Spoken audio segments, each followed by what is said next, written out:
سارے کے سارے انسٹرومنٹس انسان کا دستیاب علم اس کی عقل سمیت جہاں پر عاجز ہو جائے وہیں سے نبی کے معجزے کا آغاز ہوا کرتا ہے۔ تو یاد رکھیے معجزہ کہتے ہی اس کو ہے کہ جس کے سامنے انسان کی عقل عاجز ہو جائے۔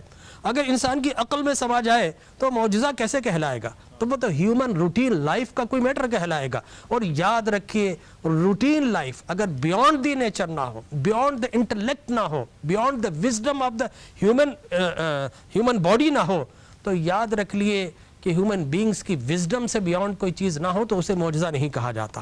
اور اگر معجزہ نہیں کہے گا، معجزہ نہیں کہلایا جائے گا تو پھر نبی کی عظمت کی دلیل دراصل معجزہ تو ہوا کرتا ہے، وہ اس کی پہچان ہوا کرتا ہے، اس کی نبوت کی دلیل ہوا کرتا ہے۔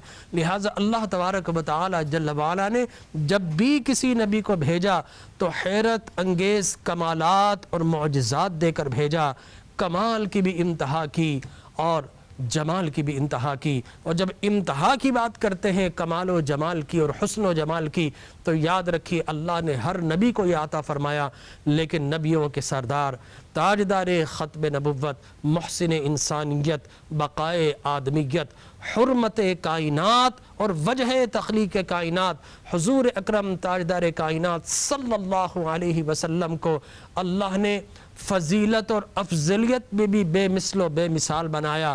آپ کو حسن بھی اللہ نے لازوال عطا فرمایا اور آپ کو کمال بھی اللہ نے لاجواب عطا فرمایا۔ تو ناظرین